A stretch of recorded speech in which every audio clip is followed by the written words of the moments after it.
Foram necessários apenas 3 segundos para que o silêncio da floresta mudasse a vida de Júlia para sempre.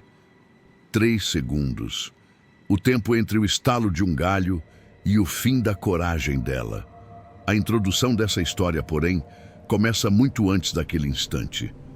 Começa quando Júlia, documentarista independente, decidiu revisitar o lugar onde passou a infância. A pequena e decadente Vila do Cedro Negro, escondida entre montanhas densas e cobertas por um oceano de pinheiros tortos. Ela cresceu ouvindo histórias sobre criaturas, espíritos e homens que se perdiam na mata e nunca mais voltavam. Na época, tudo não passava de folclore, contos usados pelos adultos para impedir que as crianças se aventurassem demais. Mas o retorno à vila, anos depois, revelou algo que não era folclore. Algo que respirava entre as árvores. Algo que a observava desde o momento em que ela cruzou a placa enferrujada de Bem-vindo a Cedro Negro. O projeto de Júlia era simples: gravar um mini documentário sobre lendas florestais da região. Uma produção barata, mas que poderia impulsionar seu canal estagnado havia meses. A vila era perfeita, isolada, com população reduzida e cercada de histórias que pareciam prontas para a câmera. Ainda no primeiro dia, ela entrevistou moradores antigos, registrou ruínas de casas abandonadas e capturou cenas aéreas com o drone. Mas todos pareciam esconder algo. Sempre que Júlia perguntava sobre a lenda mais famosa, o andarilho da mata, os rostos ficavam tensos. As respostas eram curtas, os olhares fugidios. "Melhor não mexer com isso, menina", disse Dona Ercília, uma senhora de quase 80 anos, enquanto mexia o caldo fervendo na panela. "Essa história não é para ser contada, nem lembrada. Mas o que ele é? Um espírito? Um animal?", insistiu Júlia. Dona Ercília então segurou o antebraço de Júlia com uma força surpreendente para alguém tão frágil. "Ele imita", foi tudo que disse. "Ele imita o que você ama." Júlia não soube o que fazer com aquela frase, mas a repetiu mentalmente por horas. À noite, sozinha na pequena casa que alugara, ela revisou os vídeos gravados durante o dia. E foi então que percebeu algo estranho. Em um dos trechos filmados no bosque, atrás de um grupo de árvores, havia uma silhueta imóvel. Ela só notou porque um dos pinheiros ao lado balançou com o vento, mas aquela figura não se mexeu nem 1 milímetro. "Um caçador?", pensou em voz alta. Deu zoom na imagem. A resolução era baixa, mas havia algo errado com aquela forma. Parecia torta, longa demais. E o pior, a cabeça estava inclinada de um jeito que parecia desafiar a anatomia humana. Júlia congelou. Um arrepio subiu pelo corpo como uma onda gelada. Na filmagem seguinte, gravada 5 minutos depois, a silhueta não estava mais lá. Ela tentou se acalmar. "É só uma sombra, é só paranoia", repetiu para si, enquanto preparava um chá e tentava ignorar a sensação incômoda de estar sendo observada.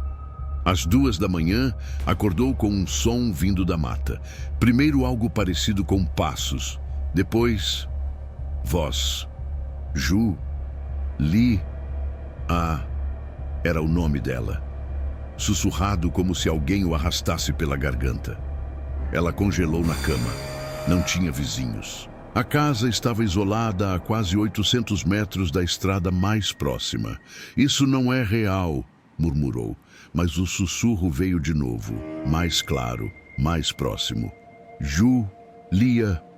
Com o coração disparado, ela rastejou até a janela e abriu uma pequena fresta. A noite estava completa. A lua mal iluminava a clareira à frente. Porém, entre as árvores havia movimento. Uma sombra, uma forma, algo alto demais para ser humano, magro demais para ser um animal. A criatura deu um passo para fora da escuridão. Então, em uma voz quebrada, mas familiar, chamou novamente. "Júlia, vem cá." Não era apenas sua voz, Era a voz da mãe dela, a mãe que havia morrido quando Júlia tinha 9 anos. Júlia caiu no chão, paralisada pelo terror. Chorou sem perceber que chorava. A criatura ficou ali, parada, repetindo o mesmo chamado. Repetindo, repetindo, como um disco arranhado. Quando o amanhecer finalmente chegou, a criatura desapareceu. Júlia arrumou as malas. Decidiu que iria embora. Aquilo não fazia parte de nenhum roteiro, de nenhuma filmagem. Era grande demais, perigoso demais. Ela estava pronta para entrar no carro quando percebeu algo na soleira da porta. Um colar. O colar que sua mãe usava todos os dias. Ela caiu de joelhos. Foi então que percebeu. Ela não poderia ir embora. Não ainda. Precisava entender o que aquela coisa queria. Precisava saber por que imitava a voz da mãe e como possuía algo tão pessoal. Talvez fosse um aviso ou uma ameaça, ou talvez fosse um chamado.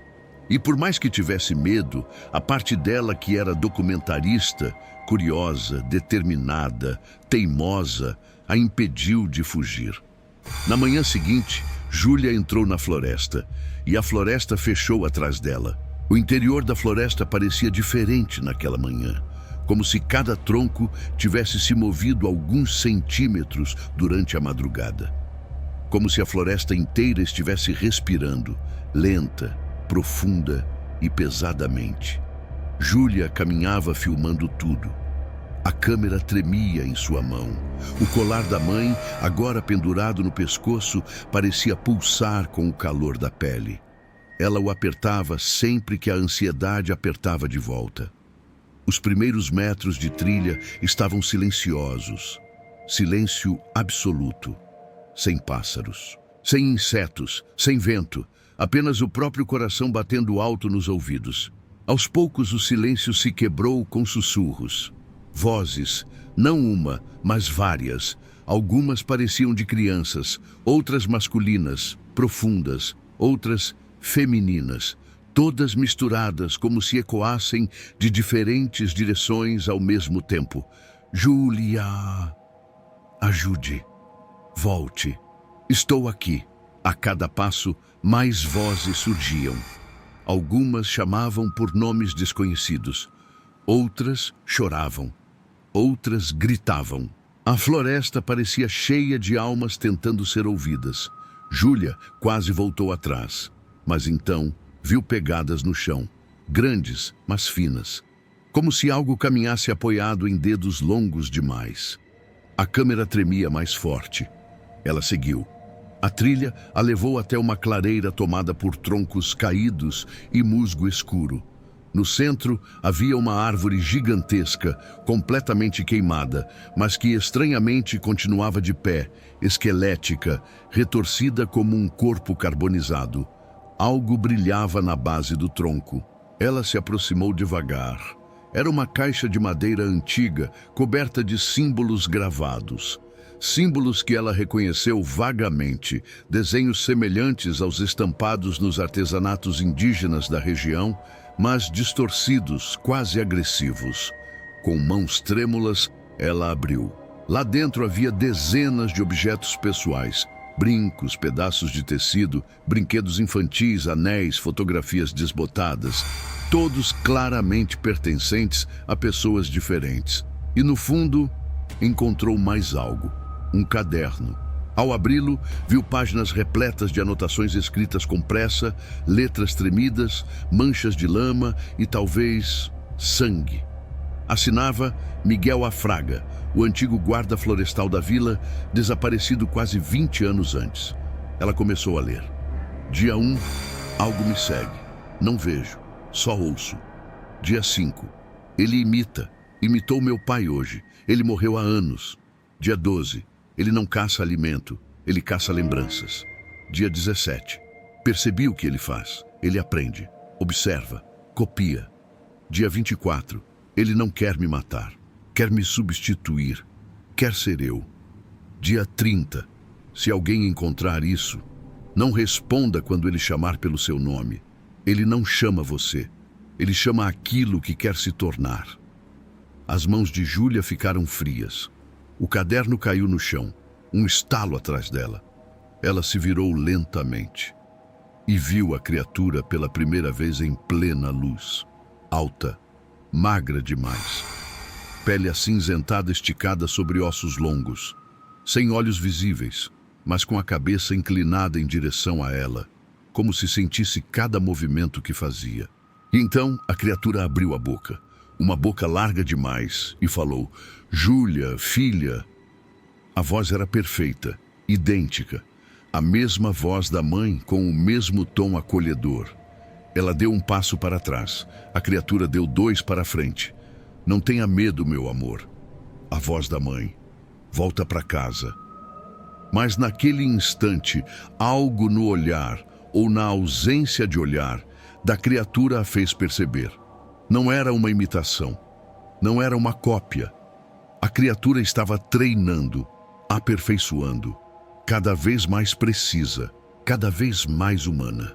Ela queria ser a mãe dela, e para isso precisava de uma coisa: Júlia. A criatura avançou, rápida, silenciosa, desumana. Júlia correu pela mata, tropeçando nas raízes, abrindo cortes nos braços enquanto galhos arranhavam seu rosto.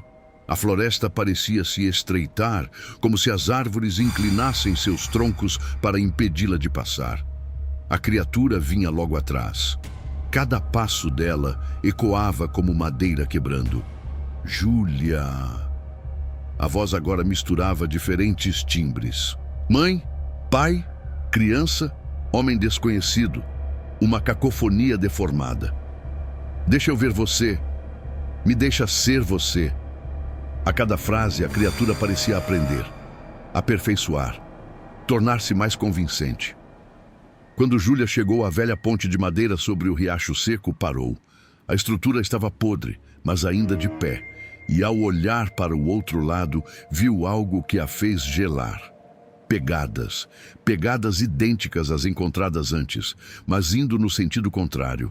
E então ela entendeu. As pegadas que seguira não eram dele, eram dela, pegadas recém-feitas, perfeitas. A criatura já estava imitando até sua forma de andar. Júlia não teve tempo de reagir. A criatura emergiu da sombra das árvores e saltou sobre ela. A ponte explodiu em farpas, ambos caíram no barranco abaixo. Dor, escuridão, silêncio. Quando Júlia abriu os olhos, estava deitada no chão, com o sol filtrando pelas árvores acima. Tudo parecia distante, como se ainda estivesse sonhando. Ela tentou falar, mas a voz não saiu. Algo se aproximou pelo mato. Um grupo de moradores da vila. Reconhecia alguns rostos. Eles gritavam seu nome. "Júlia!" correu um deles. "Meu Deus, achamos ela!" Ela tentou levantar, mas o corpo não respondia direito. Como se estivesse pesado, estranho. Um dos homens se inclinou sobre ela. E então seu olhar mudou. A expressão dele ficou branca. "Gente, isso não é a Júlia." Os outros pararam. Os rostos ficaram horrorizados. Júlia tentou gritar, explicar, mas a voz que saiu de sua boca não era dela. Era a voz da mãe. Os moradores recuaram apavorados. "Ele imitou ela", sussurrou uma mulher. "Ele se tornou ela." Júlia tentou levantar, mas os braços se moviam de forma errada, desengonçada. O corpo não parecia o seu. A pele estava fria, esticada, longa demais. O horror final atingiu Júlia como um soco. Ela não estava presa no corpo dela. Ela estava presa dentro da criatura, vendo pelos olhos dela.